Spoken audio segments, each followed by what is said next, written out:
Bwana, karibu tena kwenye kisima cha matukio ya burudani kutoka hapa Tanzania pamoja na pande zote za dunia. Tunakukusanyia yale matukio ambayo wewe ungependa kuyasikiliza kutoka kijioni kwako, ungependa kuyasikiliza kutoka kwenye mitandao ya kijamii na engo nyingine ambazo zinakupa update. Hii hapa ni Jitu Media. Endelea kubaki nami na kupa zile update zote ambazo ungependa kuzisikia. Sasa, moja katika michongo ambayo nimekuja nao leo ni mchongo wa Mwijaku, ile kukanyaga fulani hivi ama kutoa boko baada ya kusema kwamba asingependa kufariki akiwa mume wake hajui kama amezingatia baadhi ya michongo fulani hivi. Hii hapa ni moja katika vitu ambavyo vilikuja kuibua gumzo kubwa sana baada ya kuona kwamba Mwijaku ameweza kutoa boko ambalo limekaa kiudhalilifu fulani hivi baada ya kuingiza issue za mume wake, hali ya kuwa tunamjua kabisa kwamba Mwijaku ni wa kiume. Sasa leo nataka nikufunulie huu mchongo uko vipi na unaendelea vipi, kwa sababu mpaka sasa Baba Levo ameweza kuingilia huu mchongo baada ya kuonekana kwamba Ndaro ameweza kusimamia kidete kabisa katika kumtoa Mwijaku katika club ama chama la wanaume.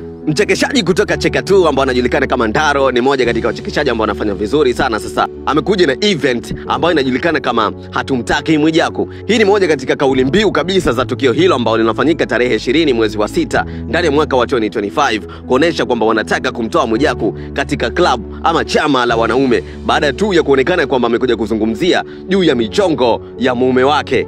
Hii hapa amekuja kufunguka Ndaro katika interview akisema kwamba Mwijaku bana sio labda kama amekosea ama labda kama ametoa boko ama labda kama amezingua ama amesema kwa bahati mbaya. Hakuna, kile ni kitu ambacho amekifanya makusudi kabisa na anamaanisha. Moja katika vitu ambavyo alikuja kufunguka Ndaro kuonesha kwamba lile la Mwijaku tusilichukulie kama ni boko, tusichukulie labda kama ni amekosea ama amechanganya na vitu vingine kama hizo hapo. Kile ni kitu ambacho kipo kwa makusudi kabisa kuonesha kwamba Mwijaku ana mambo yake fulani hivi ambayo anafanyaga. Lakini moja katika vitu ambavyo vilikuja kuibua utata kidogo ni pale ambapo Ndaro amekuja kuanzisha huu mchongo, then Mwijaku akaonesha fulani hivi kama kupinga na kutokupendezwa na huu mchongo, then Baba Levo akaja katokea na akasema kwamba Mwijaku ukimgusa Ndaro katika hili tunagombana vikali kabisa. Baba Levo alikuja kuposti kupitia page yake ya Instagram akisema kwamba Mwijaku akijaribu kumshambulia Ndaro nitaingia hiyo vita kwa sababu mama yake na Ndaro ni mpiga kura wangu Kigoma. Sasa akaja kuonesha emoji fulani hivi za kuomba then aka hashtag mjumbe. Hii hapa ni moja katika vitu ambavyo vilikuja kushangaza watu wengi kuona kwamba Baba Levo sasa anataka kununua ugomvi kati ya Ndaro pamoja na Mwijaku. Hii hapa ni kitu ambayo imekuja kuzua gumzo kubwa sana kwenye mitandao ya kijamii. Tunajua kabisa kwamba vita ya Baba Levo pamoja na Mwijaku ni vita ambayo ni kubwa sana, haiwezi kaisha leo na wala haiwezi kamalizika kwa amani.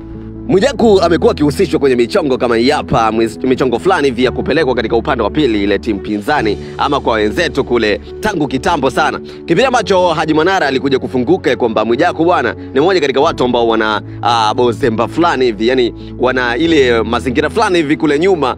Wanangu wa kiume ama wanangu pale mtani wananielewa vizuri kabisa kwamba mazingira yake ni makubwa kiasi cha kwamba anatingisha na vitu vingine kama hizo hapo. Sasa Haji Manara alikuja kuzungumzia kuhusu mchongo wa Mwijaku kwenda pale katika nyumba takatifu kabisa ya Maka, nyumba ambayo Waislamu wanaiheshimu vizuri kabisa. Alikwenda mpaka pale kwenda kuhiji, lakini anaonekana kufanya vitu ambavyo sio vizuri tena kwa imani ya Kiislamu, ni vitu ambavyo vinakatazwa. Lakini pia Haji Manara alikuja kuzungumzia kuhusu mchongo wa huyu mchezi bana Mwijaku kuwa na bozemba na vitu vingine kama hizo hapo. Moja katika michongo ambayo imekuwa ikichukua attention sana katika mitandao ya kijamii. Sasa Ndaro alivyokuja kuibuka na huu mchongo wa kwamba hatumtaki Mwijaku na ule uchawa wa Mwijaku ulivyozidi, kelele zake na michongo mingine kama hiyo hapa ambao watu wengi wanachukizwa nayo, watu wengi walikuja kuaccept ya kwamba huu mchongo ni kweli tufanye ukiwa serious. Sasa mimi nataka unipange hapo kwenye uwanja wa comment, unahisi kati ya Ndaro, Baba Levo pamoja na Mwijaku kuna mchongo gani? Lakini pia kwa upande wa Haji Manara pia ambapo alikuja kuzungumzia mchongo wa Mwijaku kuwa na bozemba ama wezele, wewe unalichukuliaje hili jambo? Nipange hapo kwenye uwanja wa comment. Mimi naitwa Jitu on time, Jitu 1TZ official genius. Hii hapa ni Jitu Media. Usisahau kusubscribe, lakini pia